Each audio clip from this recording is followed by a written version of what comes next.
Welcome to this World Satsanga on the 31st of October 2020, and again this is in conjunction with Kevin Moore on the Moore Show. And I know that there's been a few people saying that the Satsangas haven't been on his YouTube site. I mean, Kevin is very busy at the moment, as we all are, so I'm not going to push it, and I'm very pleased that he's done what he's done. So please do visit his YouTube site and anything else that he does, primarily the Moore Show or More Talk, and the latest of the series that they call us the channel. It's very, very good and very worthwhile watching. Okay, so we've got a few things to go through today. A lot of questions, so I need to be accurate as possible, and I know I can ramble. So I'm just going to talk very quickly about the frequencies that continue to fall and how we can stop them and how we can stop being affected by this fall, most importantly. Then I'm going to go through the questions, and then we're going to have a meditation to raise our frequency individually and as a group to clear these low frequency thoughts, behaviours and actions which come with us dropping down the frequencies. Okay, and this will help us to expand our own auras and protect us by giving us if you like, not a psychic shield, but a bubble of high frequency energy that is within our auric layers. Okay, the auric layers, by the way, are a sort of natural level of protection, even though my understanding is that they're a byproduct of the function of the different chakras. Okay, so the auric layers, the different ones, are a byproduct of the frequencies associated with the chakras that they are predominantly represented by or working with. Okay, so let's have a look at this question about the frequencies continuing to fall, and it's quite obvious that frequencies are falling because of what things are happening around the world. I mean, the COVID virus seems to be turning around and changing, and previously it wasn't affecting younger people, but now it is. The numbers are rising again. People are becoming, shall we say, fed up with going into lockdown. They think it's not necessary anymore, and as a result of that, there is a lot of people who are breaking the rules that are trying to maintain this possibility of us recovering as a whole. Nature, of course, will have its way, irrespective of what we do from a lockdown perspective, and as long as we can work with nature and keep our frequencies high, we will be protected by being in a frequency that is much higher than the virus operates in. So just think of that. So how to stop being affected by a falling frequency? Well, really, it's about two things. First thing is to not become embroiled in things like gossip, in things like low frequency thoughts, behaviours and actions, such as throwing paper on the floor, such as being, the UK word is slovenly, not looking after yourself properly, not presenting yourself properly, using language which is inappropriate, and sort of losing one's responsibility for everything one does, whether which is looking after oneself or the work that we do as a function of our daytime job and our spiritual roles. And more importantly, maintain that cadence of meditation. It is really, really important to maintain one's meditative cadence. That's the most important thing of all, because when we meditate, we literally detach ourselves from the physical and put ourselves in a position where we can communicate with the higher frequencies, and therefore we start to think, behave and act in a higher frequency way. So meditation is one of the keys. The chakra opening exercises, which are available through my website. If you go to the website www.beyondthesource.org, go to the press pack page, and then look down there, and you'll see a whole group of different things that are available, such as my out-of-date biography and and other things. And they were with the chakra opening exercises. I know I've put them attached to this file, this email before that comes out, and to the blog that's released from the website.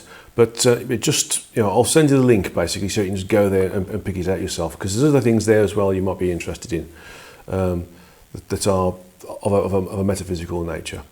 So chakra opening exercises and meditation are key. keeping good company. Now, Paramahansa Yogananda used to talk about this. He said that the way to progress is to look after yourself and to keep good company. And this means that you work with people who are of a like mind, high frequency individuals. And in continuing to associate yourself with high frequency individuals, what you do is you boost them as you boost yourself, because you're operating in a different frequencies together.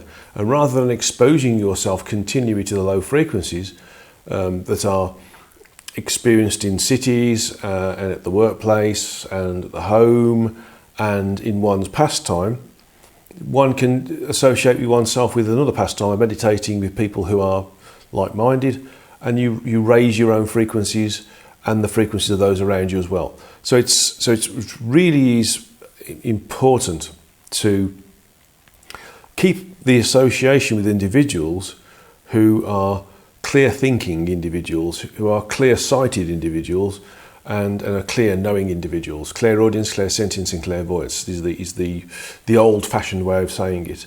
So people who are not affected by seeing things on television, in terms of the news. We can either choose to accept what's on the news and be absorbed by it, or we can choose to say, well, okay, that's their reality, not mine. And as a result of creating that condition, one can put oneself in one's own local reality bubble, so to speak. Now, one could argue that this is slightly detrimental, but in effect, what it does do, apart from separating you out and people would notice that you are somewhat divorced or relinquishing, should we say, the interaction with others, in real terms what you're doing is you're maintaining your frequency. And the only person who can do that is you, and you with others together of a like mind.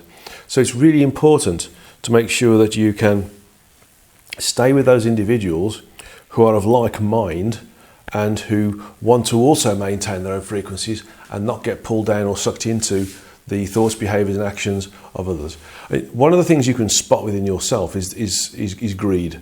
You know, eating too much food, drinking too much alcohol. I mean, right now there's lots and lots and lots of adverts in the UK for betting, which I find abhorrent, I have to say. And these sort of things is all based upon greed, and it's all karmic. Everything that's low frequency is karma. Yeah? Being addicted to the thoughts, behaviours and actions associated with the physical universe is karma. Not just whether you hit somebody and whether they've got to hit you back to negate that particular karma. It's specifically about how we rescind or remove ourselves from the attractions or the addictions of the physical universe, and in fact this particular aspect of the physical universe that we call the planet Earth right now. So really surround yourself with like-minded people, meditate daily, at least half an hour if not more, twice if you can, and do the chakra opening exercises to help maintain your higher frequencies as well. And don't be impatient about your spiritual progression. That again is another way in which the ego can start to take over and stop one from progressing up the frequencies. So impatience is another thing we need to sort of stop happening to ourselves. Be patient with everything. Even with people who are blowing up around you and getting angry with you for whatever reason because they think you're detached. Be patient with them. Take a few seconds to respond. Don't respond instantaneously. Always give the considered response. And this is another way of making sure that your interaction is efficient with others in the environment and the circumstances that you find yourself with them, and that you maintain your own frequencies as a result. Okay? We don't need to come down the frequencies. We sometimes interact with those of lower frequency, but we need to maintain our own frequencies on a regular basis, and maintaining them through meditation, careful thought processes, careful actions, careful considerations, and surrounding ourselves with like-minded people is the way forwards. And meditation and chakra opening exercises. Okay, well I hope that's answered that particular talk or questions that people may have referenced that. I know it's a bit shorter than the 15 minutes, but I think that any more to that would be probably a little bit confusing or become more complicated than it needs to be. It's very simple. Meditate, like-minded people, watch out for your thoughts, behaviours and actions, and don't get pulled into things like conspiracy theories or gossip. Very important. Okay, so let's have a look at these questions then. There's a lot of questions. I'm going to be as efficient as possible. So some of these questions I've had before and some are new. The first question is from US, that wonderful lady who does the transcriptions for us. And the first question is, what is the specific geographical locations of all 7 earth chakras? I've seen many maps with many locations, so where do I see them? Basically, there are 2 main ones that I'm aware of, and one is at the North Pole, one's at the South Pole. So you could classify those similar to the crown chakra and the base chakra of the human body. Okay, the others aren't as specifically geometrically opposed to each other, and they tend to be in locations where there has been areas of high energy. For instance, where the pyramids are. For instance, when Angkor Wat is. For instance, there's one under one of the seas of Japan somewhere. Yeah? For instance, where the Aztecs were. These areas of what we're now starting to understand as being specifically high civilization, although what's remaining is not indicative of the level of civilization they got to, or the should we say, metaphysical levels of progression or functionality that they had, are basically where they are. So anywhere where there's a major historical, even legendary city, Atlantis being one of them, for example, although Atlantis wasn't in one particular area, it was all over the planet. Okay, there was a start point, of course, and that start point was a place of energy. And one of those places of energy that was being used was based upon major ley line junctures. And one of those, of course, was the area where the Great Pyramids are. Okay, so next question. I think the next bunch of questions are based upon a book by Todd Davini called Expansion for Ascending Consciousness, in which he describes a few concepts that US would like to clarify for us. And he wrote, consciousness is energy, photonic electromagnetic energy to be precise. Once created, it cannot be destroyed. I'm going to question that straight away. Consciousness is part of sentience, and sentience isn't associated with, or isn't, although it is associated with, it isn't the reason why it continues to exist. Sentience, and therefore consciousness, is individualized from energy. Photonic energy is light. Electromagnetic energy is basically light. It is all based upon the physical universe. So that's one thing to consider first. And although energy cannot be destroyed, it can always be manipulated or changed. That's something else. So this author, Todd Davini, is thinking in terms of the physical. Now, I know I talk in terms of frequencies, but these frequencies are not exactly the same as those we experience in our physics. Okay, in terms of radio waves, those sorts of things, they're not the same. So it's difficult to describe them in that way.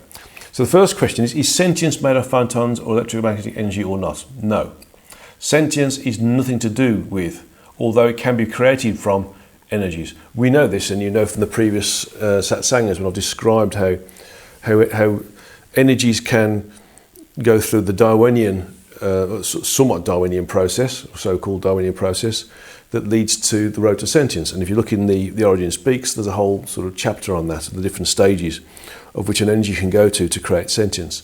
But once that energy is sentient, the sentience itself can detach itself from the energy that gave birth to it, and it can commandeer another body of energy, so to speak, to work with the environment it's in. So sentience is not photons. Photons are basically a light wave or a light particle, or both. Okay, depending upon which particular form of quantum physics you're talking about. Photons are what they need to be, a wave or a particle. Okay, and its electromagnetic energy is the same. So that's physical, so sentience is not. When a soul's sentience gets cleansed after negative experiences, e.g. suicide, addiction, life in a negative polarised planet, what exactly happens to the sentience and or its energies?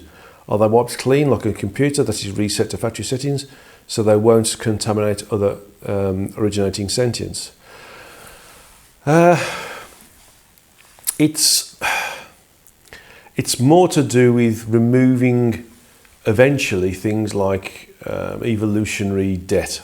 So, for example, with suicide, there's a lot of evolutionary debt that's occurred because there's a lot of things that particular soul, there's a smaller aspect of its true energetic self, may have achieved with the help of, or with the concurrence of, or with the synergy associated with another soul or other souls, and they will go down to do other things which are the product of this primary interaction.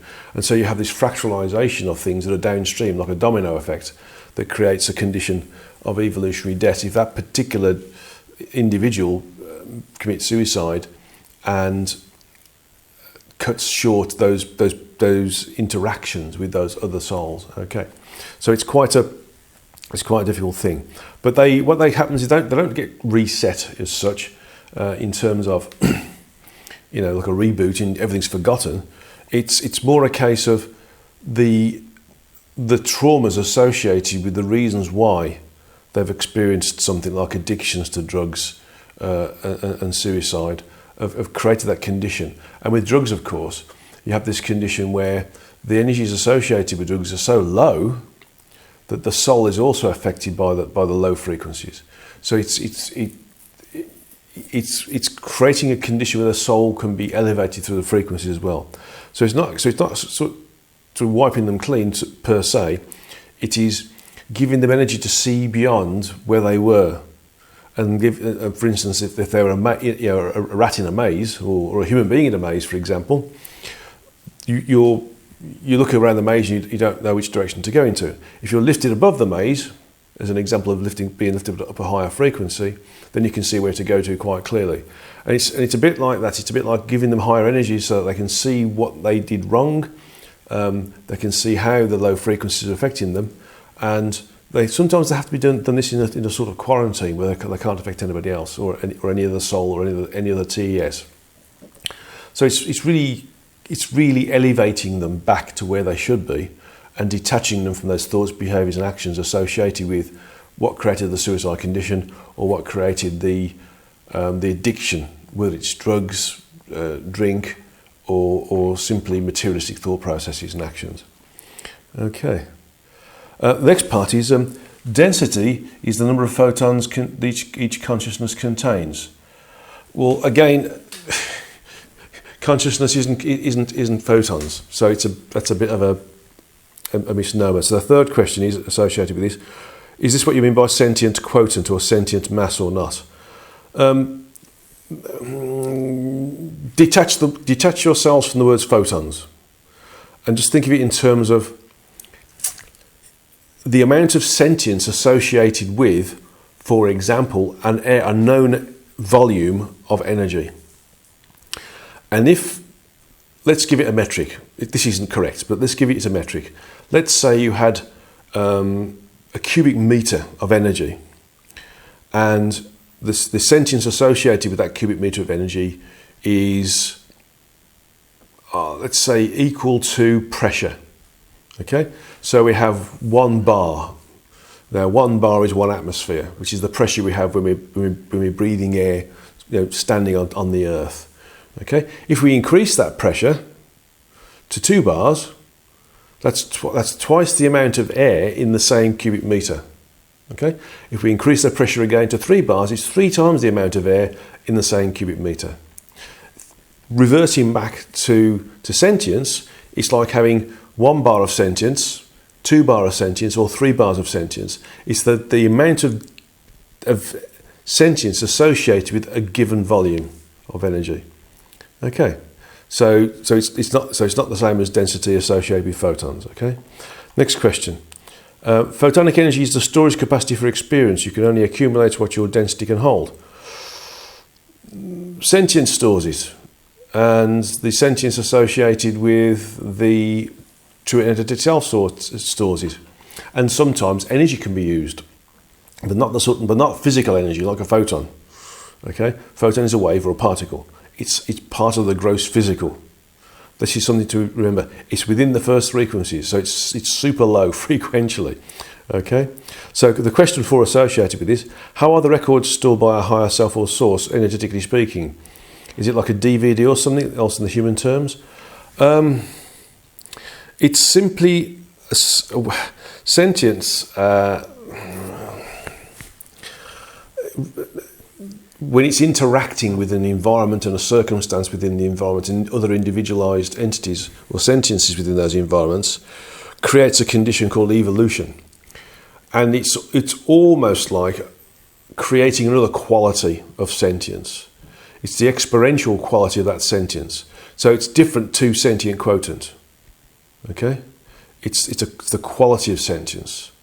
So you can have so for instance, going back to the example of pressure, air pressure, you could have a lot of sentience. You could have a 3 bar of sentience, which is 3 times the amount of sentience that is normally available within that cubic meter of area. Okay? But that sentience could be just sentience. Unless it's got experience associated with it, you don't get the same quality of sentience. You don't get this. That experience is evolution.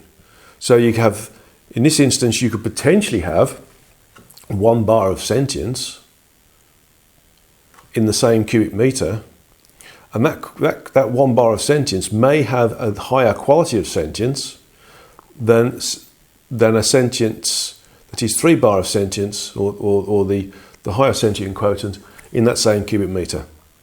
Okay, so think of it in those terms. It's the quality of sentience. Okay, right. Another way to think about it is I'm just trying to think in terms of storage mediums. Cheap silicon versus expensive silicon. In terms of electronics, again, there are electronic components that are built within certain tolerances. Usually it's around 3% of error and 5% of error.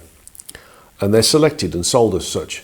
But when you get down to less than 1% error, in terms of, for instance, a 100 ohm resistor is a maximum of 101 or 99 ohms, rather than 105 or 95 ohms, then you start to get very accurate components. And those very accurate components tend to be used in military operations or high quality products, for example. So it's a little bit like that. Okay. Okay. Did I answer that question properly? Let me just have a quick look.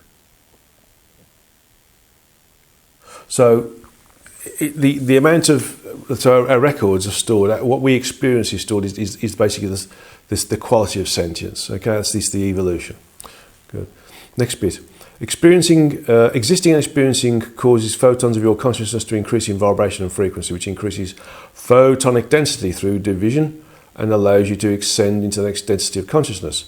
Resonant frequencies cause photonic divisions to occur to create 2 photons that divide the energy, which doubles the storing capacity of consciousness. The experience of existence raises the charge of the photon and subsequently increases the vibration or linear vector movement of the oscillation, which ultimately affects the frequency or spin rate of the photons about their axes, which results in the 5th question. How do you define vibration and frequency? Do they relate to photonic energy or ascension or not? Please explain. Vibration and frequency don't relate to photonic energy, or from the pure energetic perspective. From a physical perspective, that is the physical universe, they can do. So vibration and frequency are almost the same thing, aren't they? If you think about it, a vibration is based upon frequency. So they're the same thing. So how can a vibration affect frequency when the vibration is the frequency? Think about it. There's 2 things there which are the same thing, and this is sometimes the problem, where even when I've experienced it and tried to translate information into human terms, is that sometimes we forget that the words we're using mean the same thing. It's like using the words there and there. Yeah, T-H-E-R-E and T-H-E-I-R. Okay, they almost mean the same thing, but they're different words. And this is the problem with this. So, an increase in frequency is something that is created through one's focus on higher states of consciousness or beingness. And although from a frequential position they can be classified as being physical, it's a different way of understanding frequency. It's like moving into a different level of consciousness and moving into a different level of beingness and moving into a different level of existence. And the physical form does that as a function of meditation, traversing the frequencies, Kriya Yoga, some of the Buddhist teachings, some of the Krishna teachings, etc., etc., etc. Okay, so you have to look at these different things and understand that sometimes the metaphysics of it doesn't align with the physics at all. Okay, this could be a whole book, and that's not the great cop-out either. Okay. Next question. This was an additional question, by the way. I'd like to add one more question about Todd Davini's book. He talks about positive polarity, which is counterclockwise photonic rotational speed, versus negative polarity, which is clockwise spin. As follows: a negatively aligned consciousness carries the construct of negative polarity within the self. Yeah, I'd agree with that. This is the reverse rotational photonic spin. Again, consciousness isn't associated with physicality. As a function of its existence, okay? Consciousness is a function of sentience, which can use energy to experience things. Does, of course, we know that, but is ultimately separate from energy, and it manifests as intentions that oppose God, source, unity. Negative polarity was considered a poor experiment, and it has been extricated from this galaxy. Yeah, I mean, this is another way of looking at the issues associated with our devil, so to speak. The difference between positive and negative being the devil and Jesus, for example. Beelzebub, all those different things. It's not quite right. It's not actually right at all. And the association with rotational photonic spin, do photons spin? If they're a wave, they're not spinning, are they? They're wave. If they're a particle, particles generally have orbits. Okay, so it's something that needs to be looked at and understood. I'm not deriding what's being said there by Mr. Davini. It's that there needs to be understanding behind the understanding to be able to explain it properly. It's a bit like understanding the meaning of the Bible. Okay, the Bible as a word is vivle, which means book in Greek, and it's simply we need to look at the information that's there and understand that the information that was given in the Bible is based upon the understanding and the education of the individuals and their ability to understand deeper concepts at the time. And this is a function of what Mr. Davini is saying, basically. The next part of it is here, and then I'll go on to the question associated with these two rather long sentences or paragraphs. When an overpowering pulse of positive energy is transmitted to the negative consciousness, it removes all traces of negativity and completely erases the accumulated experience and memories. The negative self-serving entities go back to the beginning of third density embodiment. Let's call it my third frequency. To acquire experiences and lessons. This will happen in all of the lifetimes that currently experience negative polarity. The Viking and Romanes will no longer be areas of conquest. In a roundabout sort of way, what this is suggesting is that it's possible to change one's reality, or go from one particular parallel condition to another parallel condition, or one condition that we think is the main condition to a parallel version. And also this is potentially suggesting that the event stream associated it will be changed as well. My understanding is that positive, let's call it positive energy as it's described, is is just a way of lifting our consciousness to a different level. So the question is this how you understand negative versus positive polarity or not? The negativity being eradicated by blasts of positive energy that neutralise the memories and experiences of negative self-serving entities. Is this what happened in Atlantis when people's memories were cleansed to start over again in Egypt? Please explain how you understand it. Right. When a civilization is terminated because it's clearly going wrong, the entities that are incarnated at that time don't lose the experiences. They simply go back to the energetic. What happens though is anything that can be a trigger, such as archaeological evidence, buildings, etc., or evidence of previous civilizations, are moved. So when the soul goes into the body, in terms of their incarnation, they go through the natural process of going lower and lower down the frequencies, reducing their bandwidth, and then naturally, because they can't communicate with their higher selves, their true energetic selves, their Godhead, their oversoul, they can't get access to that information about the previous incarnations that they've had, and of course the previous civilizations that were there. So it's not really a cleansing as such, as a function of going down the frequencies. Okay, those frequencies associated with where we normally reside versus where we go into when we incarnate. So in essence, although the landscape of the world can be changed by source or by those other entities that are working with this particular experiment in free will, from a physical sense, the memories associated with it naturally aren't there anyway, because the sentience associated with the energy that is projected into the human form becomes associated with the human form and only associated with the human form at that moment.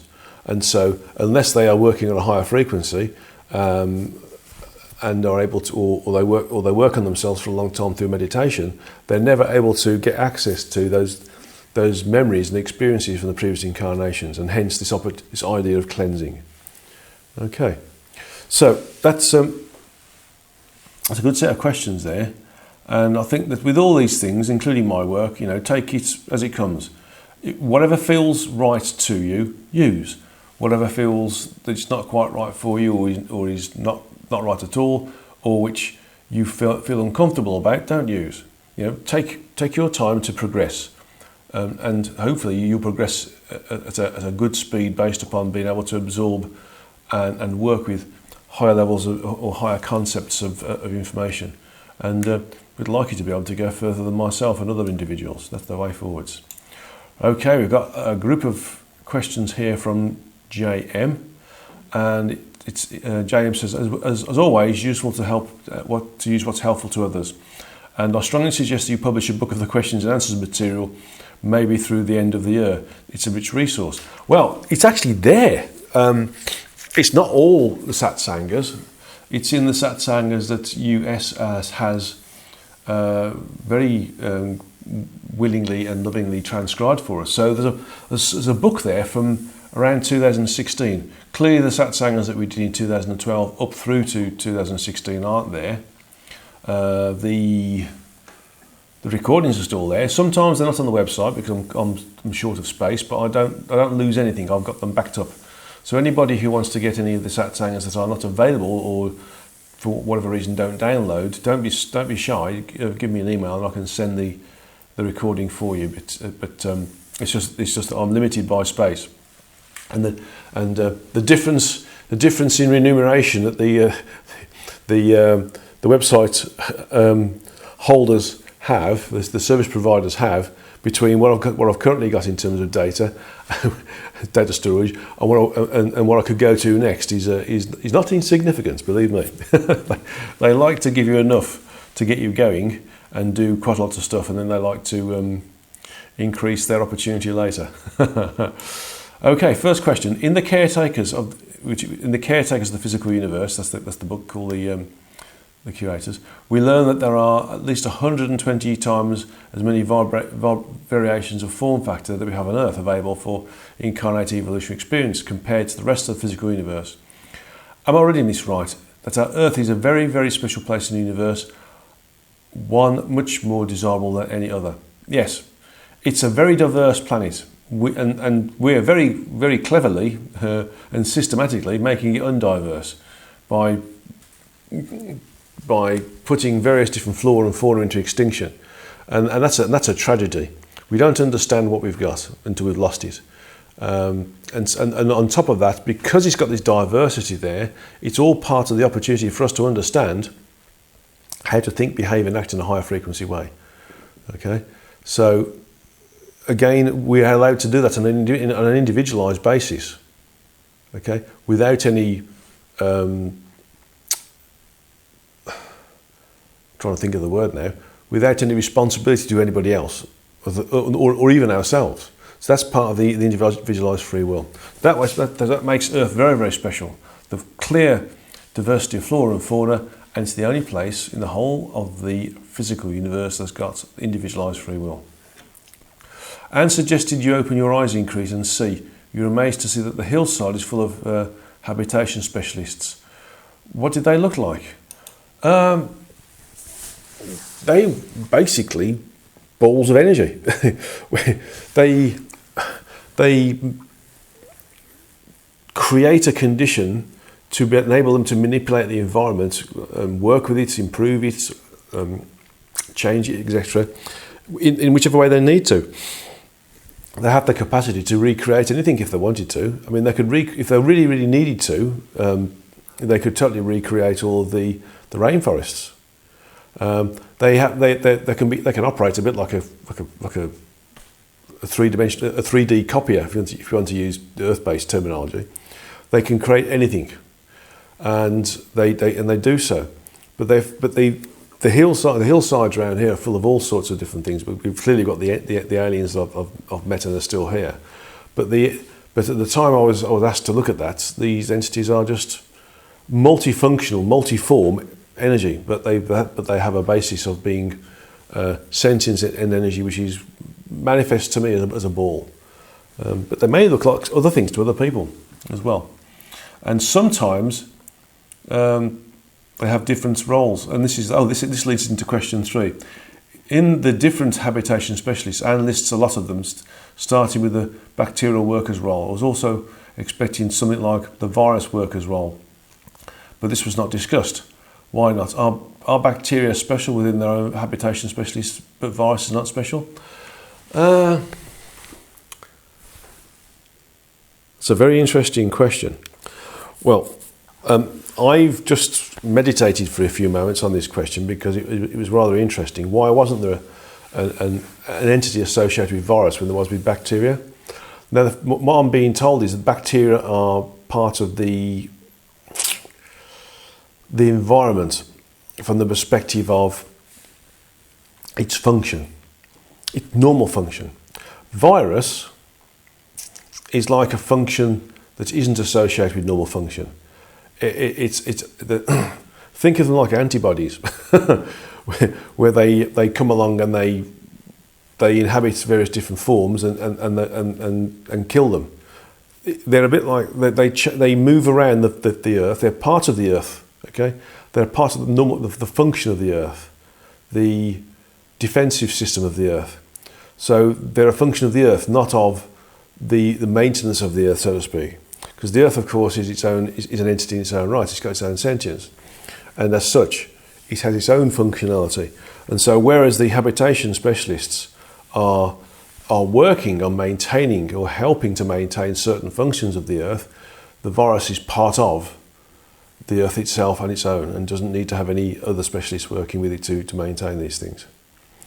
Okay, next, a very good question there, thank you. Next question. In the fauna that produce atmospheric balance, this section of the caretakers of the physical universe chapter, Anne talks about flora and fauna that live in nebulae.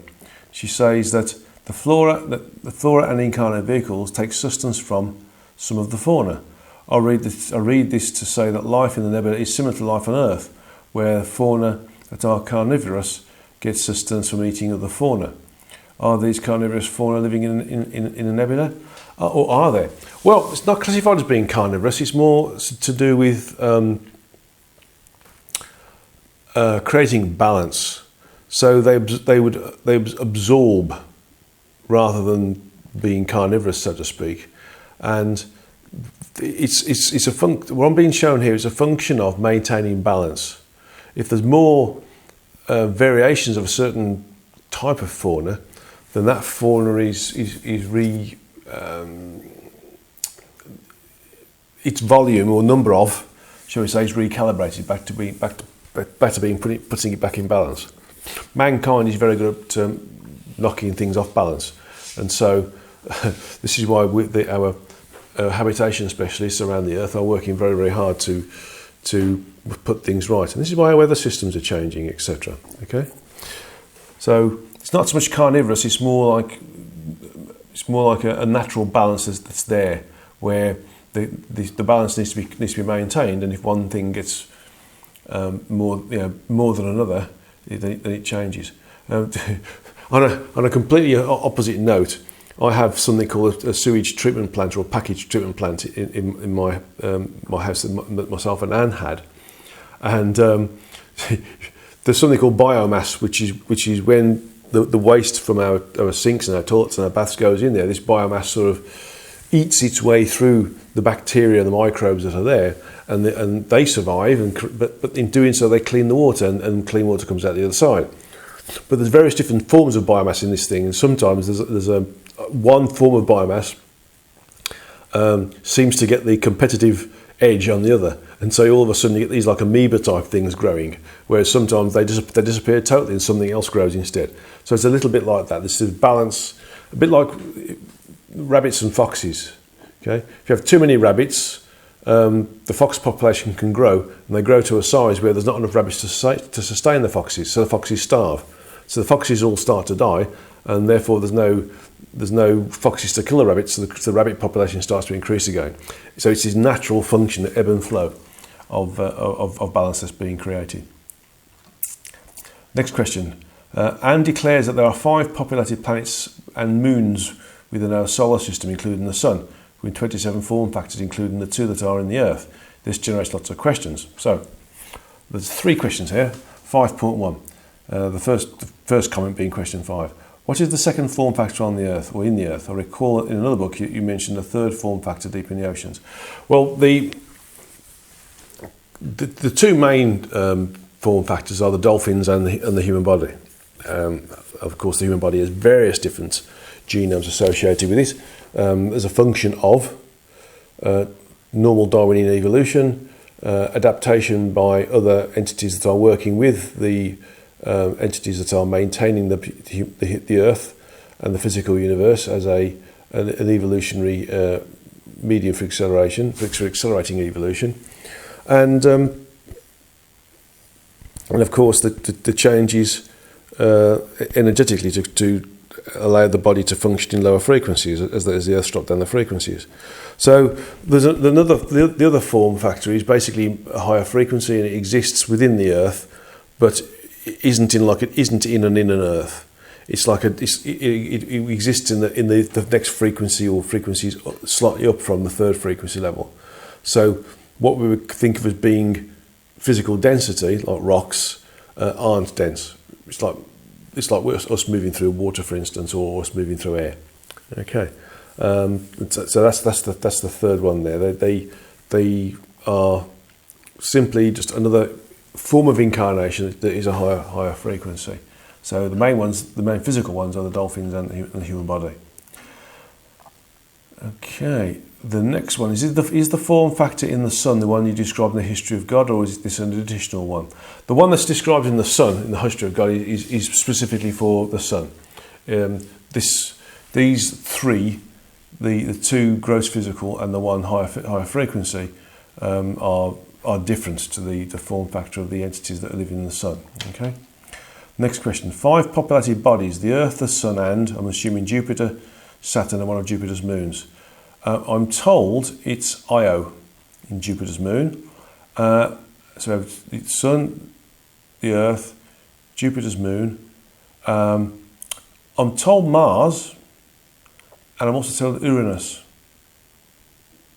So that's something to think about, isn't it? Saturn doesn't have much to it, okay, in terms of population there. Okay. 6, the atmosphericists. You reference human figures with no legs but with 4 or 6 arms. Did you get a visual whilst writing this? Yes, I did actually, and it's an interesting form factor where, although there are arms and legs, they don't have the same skeletal structure as you would expect with the articulation of an arm and a leg, so an arm, so to speak.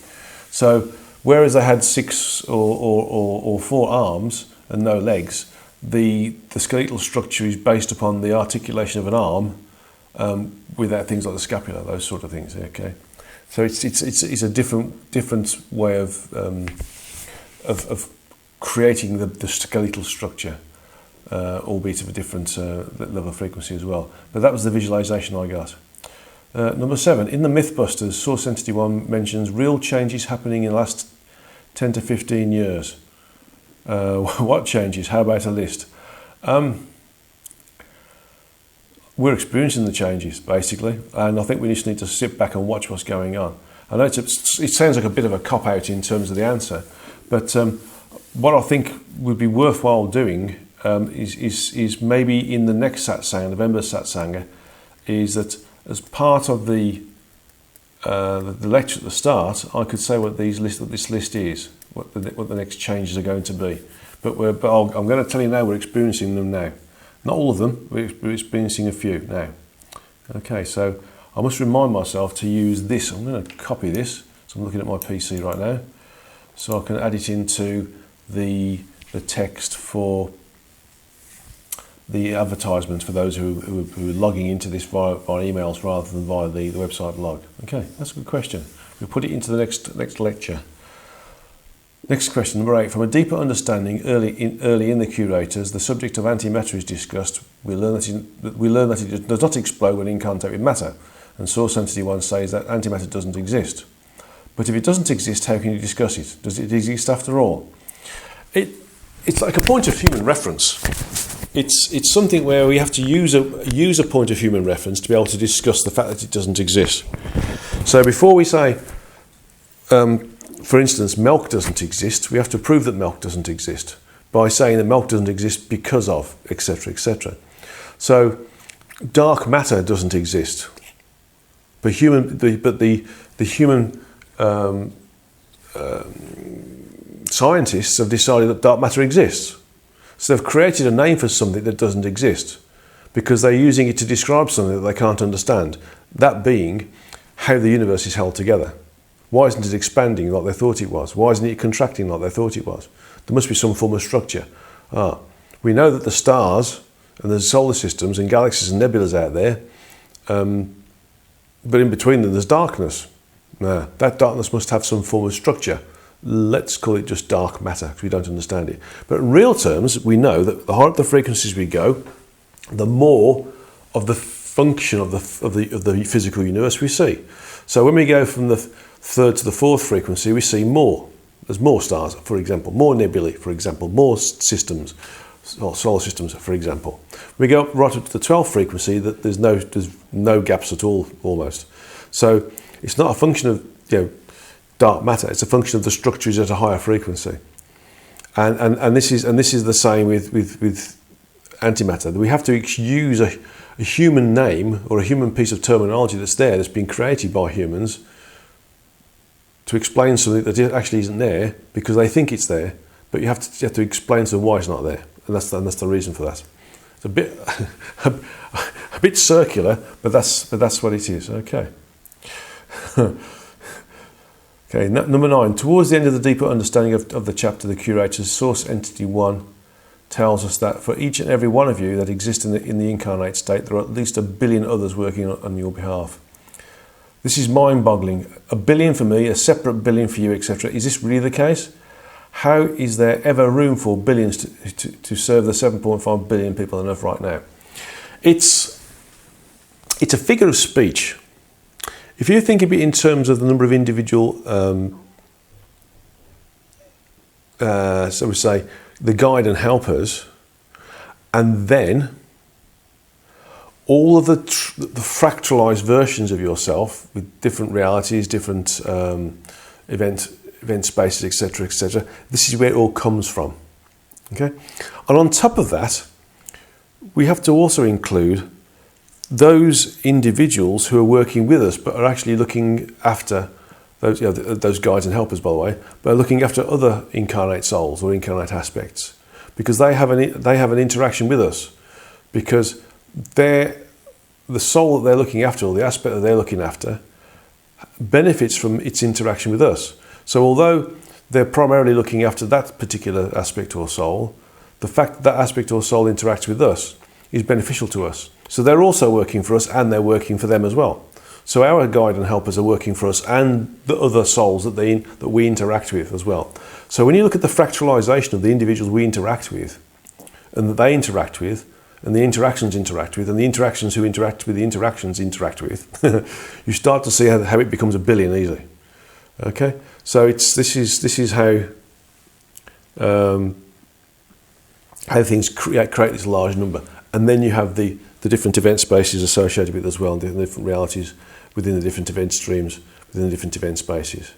Okay, so that's how it becomes like that. And number 10, when the Earth's population was 20 billion, did the same mind-boggling number of helpers exist? No, there was more. There was more, but their work, logically there was more, but I'm just having a look at it now, and I'm being told that actually, when we were a higher frequency, there wasn't the same number of guides and helpers required in terms of the hands-on interaction with the other guides and helpers and the other aspects or souls that were incarnating. So although the number, when the Earth was 20 billion, there was a logical increase in the number of guides and helpers, the fractalization is not the same. So as an example, and this is just an example, it's not real, okay? If we had, let's for instance, 7.5 billion, which would be 7.5 trillion in English, okay? We know that there's only 1,000 between billions and trillions in the new adopted way of doing things, which is American. But a billion is the old English way of saying it. Then you wouldn't get that same increase. You wouldn't get like 20 billion, for example. It would maybe be 12 billion, because the higher frequency associated with those who were incarnate at that time that the population was 20 billion, for example. Okay, very good question now. And there's a lot of synergies associated with being on a higher frequency that affect us in a way that is shall we say, creates a level of efficiency for us that we don't normally experience. Okay, good. Next one's from M.O. And this is M.O. is a lovely lady who's translating the history of God, and I think is going to do one or two others, or even identify a number of other translators for the books into Japanese, which is brilliant, and very deep seeking and thinking individual. So if you do ever get in contact with or meet M.O. in Japan, you'll be very honoured to be in the same space. I can tell you that. Very, very good questions come out of the translation process, which I find extremely helpful, not just for M.O., but also for me as well. Right, would you talk about the effects of chemotherapy and radiation treatment on auric layers and energy bodies? How long do they have these effects on their auric layers and energy or energetic bodies? Basically, things like chemotherapy is basically using chemicals that are detrimental to the human form, with an objective of killing off cancers, etc. And with the hope that the cancers die before the rest of the body. So, and it creates a massive energetic disharmony, a frequential disharmony, which is why the cancers die first, because the cancer is out of harmony with the human form, but is in harmony enough for the human form not to realise it's there and be accepted. So the disharmony creates not only creates tears in the energetic bodies, but it also affects the way the chakras work. When it affects the way the chakras work, the auric layers change as well. They sometimes have holes in. They sometimes are very thin. They sometimes don't exist because the dysfunction associated with this it's chemical which shouldn't be in the body. And it's the same thing with radiation. I mean, we talk about X-rays and radiation therapy, but we don't understand the other things. We don't understand how broadband X-rays are, or the radiations, or gamma radiation, or whatever they're using, things like gamma knives, those sort of things. We don't understand how broadband they are. We just see the focus of what we're trying to use. We don't understand that these energies sometimes leak into or close to the fourth frequency, and they're affecting the first three frequency levels, and basically the energy associated with the base chakra, sacral chakras, and solar chakras, but they can also move into the energies associated with the heart chakras. Okay, so the energy templates that create the human form are affected on 4 levels, potentially, because we don't understand how broadband these radiation therapies are. So they're very dangerous, extremely dangerous. Therapy should be an understanding of the energetics associated with the individual incarnate aspect, not using a sledgehammer to crack a sesame seed, for example. Next question, how are we able to undo these after effects both physically and energetically? We have to be basically removed from the area of reception of these frequencies or energies, and surrounded by people who are higher frequency. But also note that people who are higher frequency might naturally try to heal us. So again, we will be healed as well. But also there needs to be, without doubt, a level of energy healing that repairs, that knows where there's damage, and repairs the chakras and repairs energy templates. So that creates the healing condition within the physical form as well as the energetic form. Because when you start to work with the chakras, you work on rebuilding the chakras or replacing the chakras, and you start to do the same thing. You repair or replace some aspects or all aspects of the energy templates associated with the human form. Then the representation of the aura, so the waste products of the chakras, starts to become more coherent and more robust as well. So you can start to see these things. So it's dealing with things on the energetic level and not the physical level. Okay. Once people treat their cancer, they tend to go through regular checkups by CT scans and X-rays and/or mammography. How do these checkups affect their health and energetic bodies? Well, detrimentally, because the scans do affect the energies associated with the energy templates. So, arguably, the checkups are not as bad, not as detrimental to the focused energies associated with chemotherapy and radiation therapy, but they don't help at all. They are definitely more broadband rather than being focused with the broadband content to them. Okay, so you find that these people who go for these CT scans and X-rays also come out extremely tired and supremely lacking in energy. Okay, are whales and dolphins different civilizations? Are dolphins more evolved, or whales house larger sentience? Dolphins are of the same sentient quotient and same sentient quality. In fact, probably a more higher level of sentient quality than we do. Okay, whales are more of a lower level of sentient quality than us. They're more in the level of cats and dogs and horses, those sorts of things. So although it's a large mammal, so to speak, because they give birth, they are basically not the same. They are just a larger animal of the cat, dog, and horse sort of level of sentience. Okay, dolphins they're not specifically more evolved than us, but they are not so corrupt as we are, so to speak, and therefore don't get addicted to the effects of being in a low frequency environment. And as a result of that, they can function at a higher frequency than we can. Okay, next question. Why do we have so many people on Earth right now?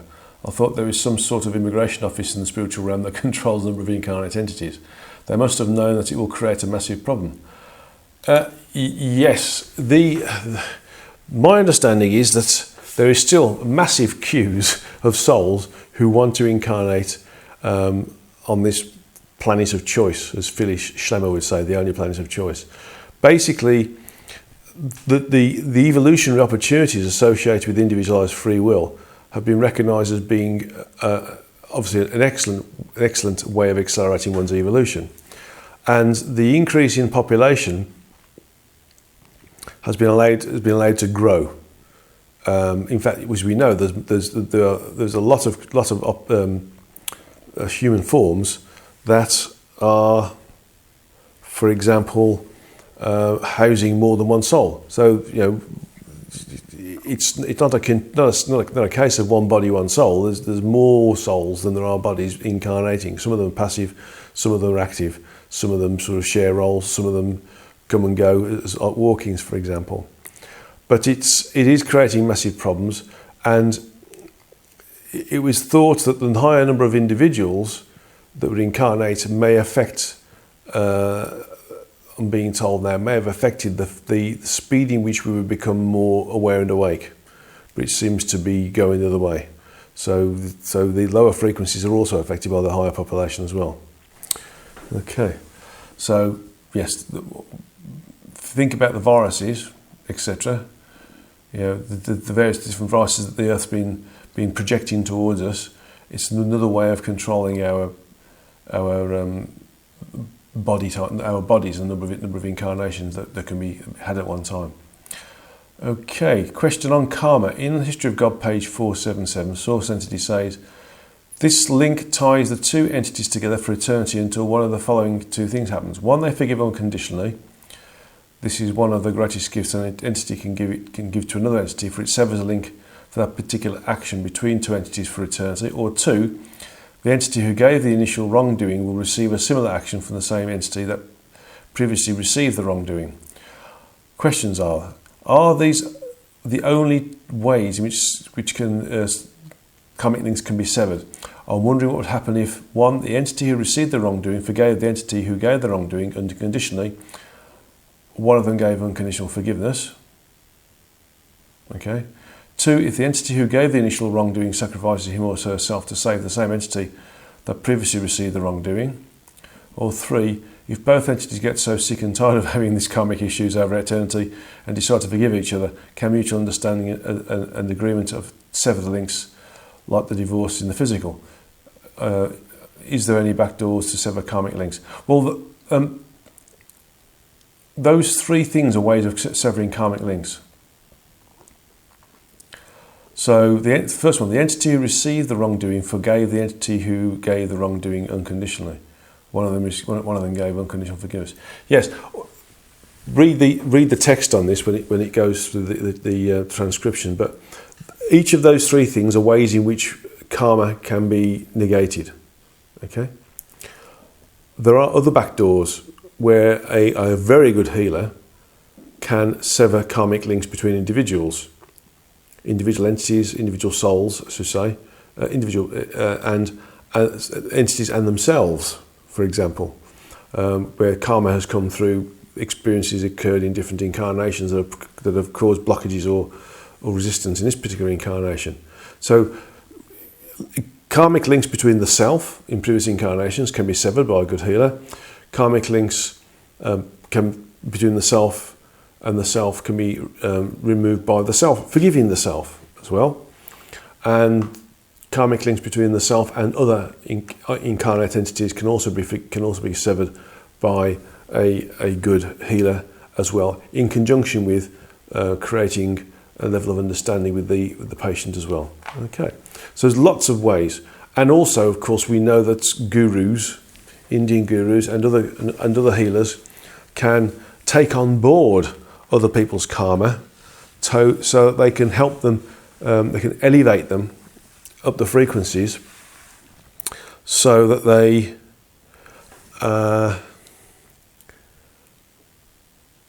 can see what they can achieve by becoming a higher frequency. So they take some of their karma on behalf of them, so that they become a higher frequency. They can see what they can achieve by becoming a higher frequency, and then they can start at that different level. It's like giving them a springboard where they can start from a higher level. Okay, and it's a well-known fact that good healers and good spiritual leaders or teachers can take on board other entities' karma as well.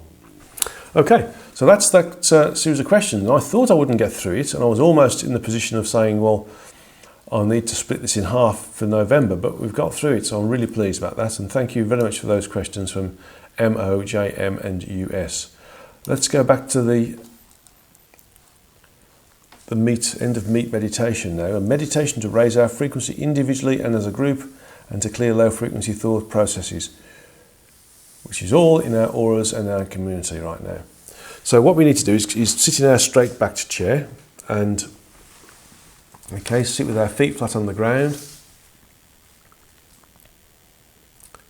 back straight, palms uppermost on our upper thighs, eyes closed and focused gently on the location of the spiritual or third eye, which is above the nose and in between the two eyebrows.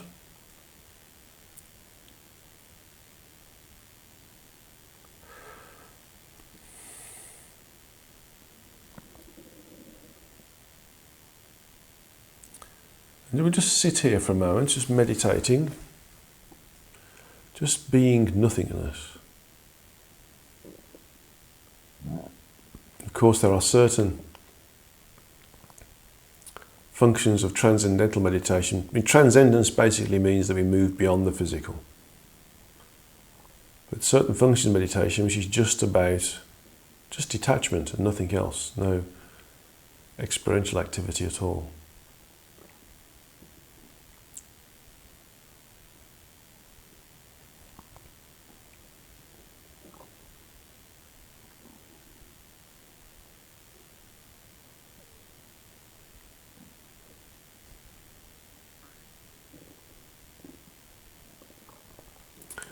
And although we can use the chakra opening exercises to raise our frequency,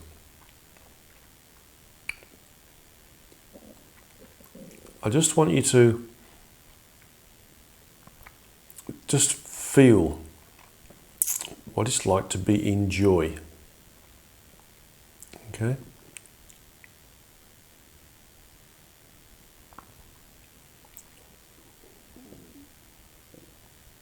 Just visualize the things that make you really happy.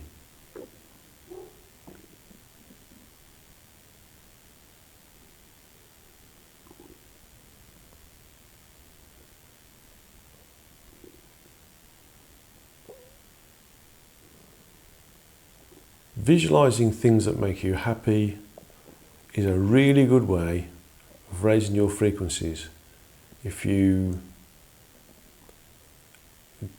don't particularly want to, or can't visualize, or don't know about the chakra opening exercises.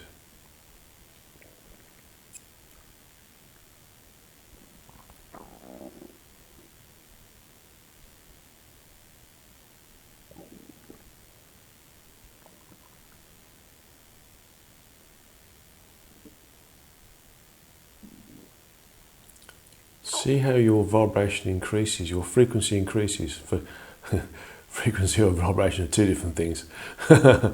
So please ignore that comment about vibration, but just feel differently about yourself. It's easy to use nomenclature that other people have used and then realise that it's actually trying to describe the same thing. Okay? Oscillation and vibration are the same thing.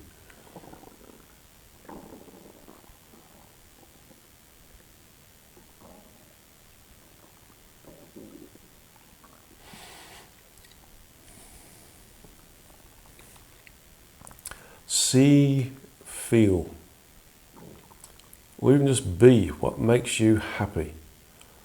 Put yourself in the same space as the things that make you happy.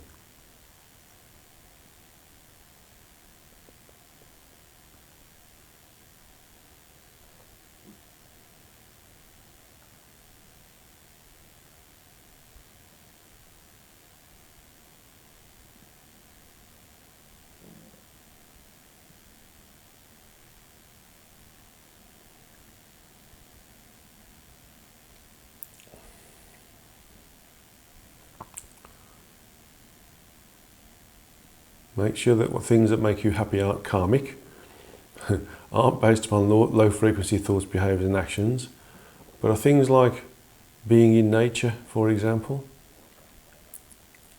Things like being in the company of a loved one.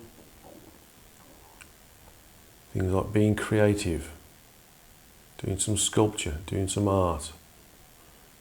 Even dancing, for example. Or something that focuses your mind, like if you do martial arts, like a kata or a set.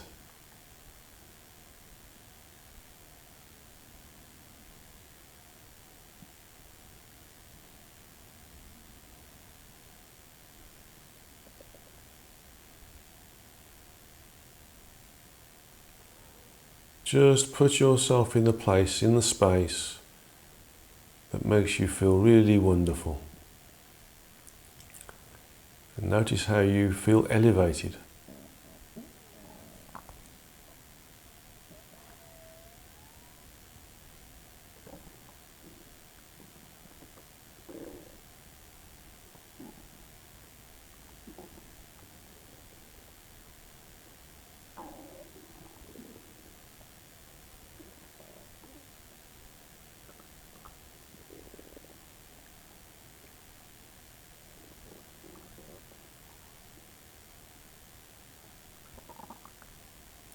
This allows us to be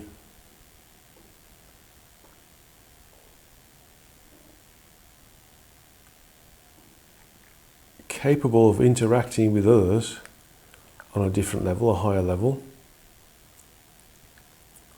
So if we do it as a group, or just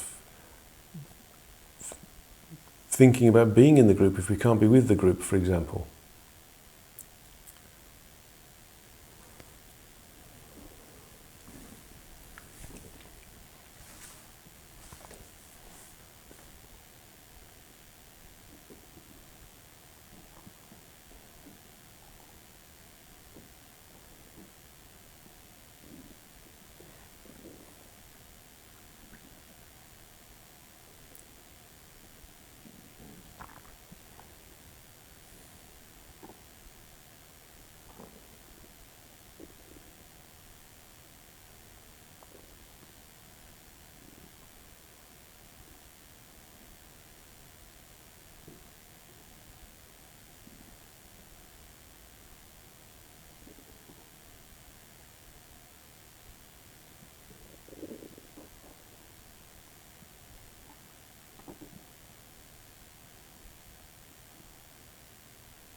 See how it makes feel how it makes see and feel how it makes your chakras grow by positioning yourself in the space, the event space of something that makes you feel really happy, something that gives you joy. It might even be by being in the same space as one of your children, for instance, or seeing piece of art that you've created, or some part of your garden that you've landscaped, or you've worked with animals, for example, or you're working with plants.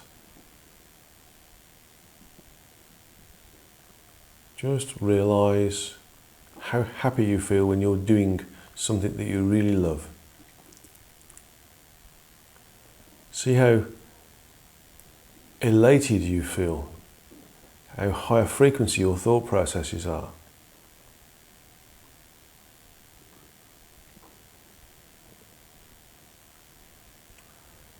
See how expansive you feel.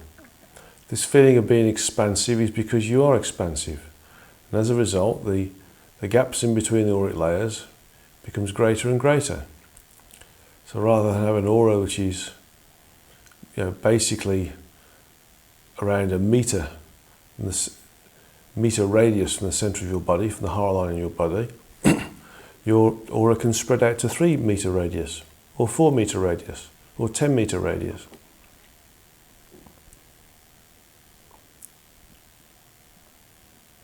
So allow your chakras to absorb the energy. And also allow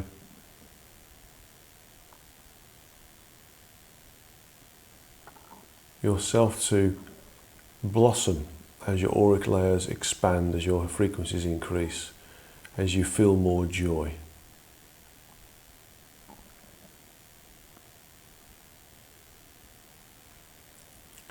Everything disappears. Everything that is potentially giving you strife or worry or anxiety starts to become unnecessary and not a problem.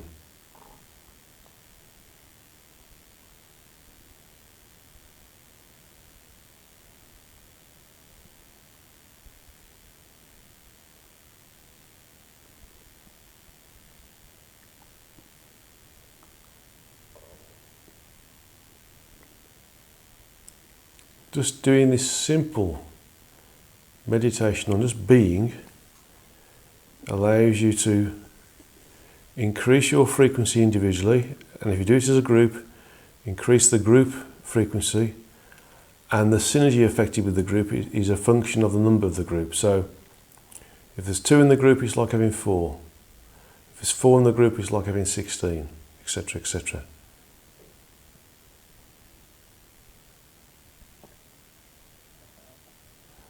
If there's 12 in the group, it's like having 144.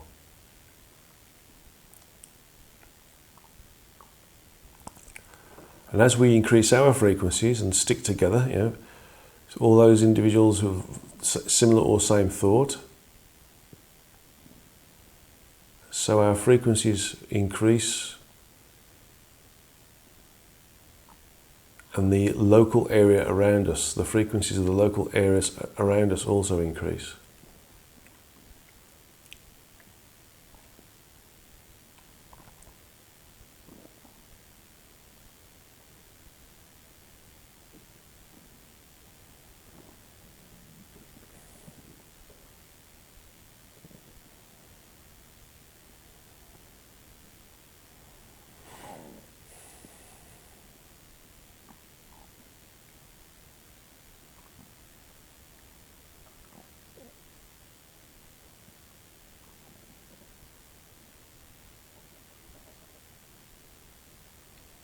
Okay, so slowly remove yourself from that place, but still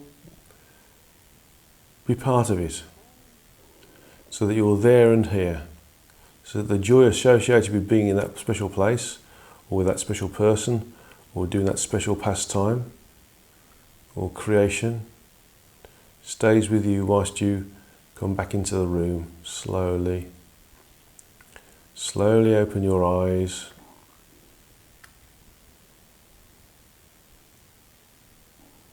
And slowly take a drink of water to help ground you.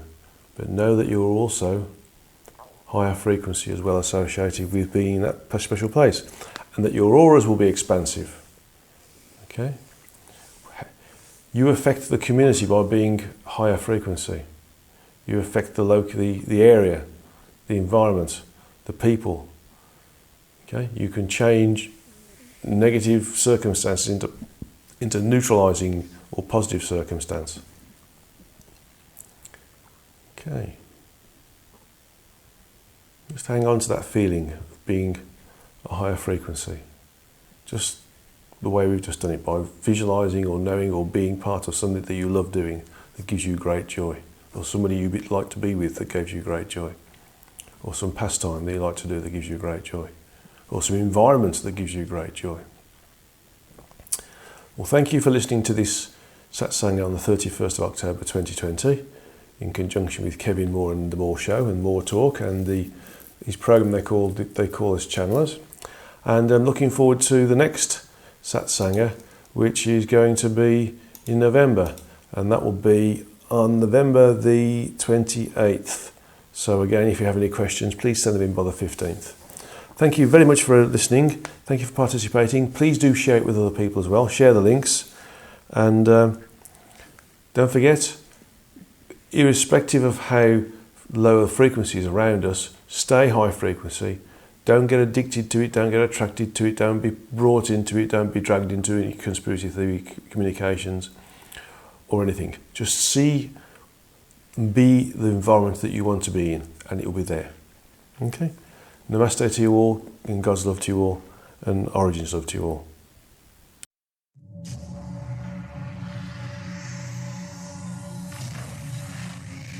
Did you see the aliens in Crete?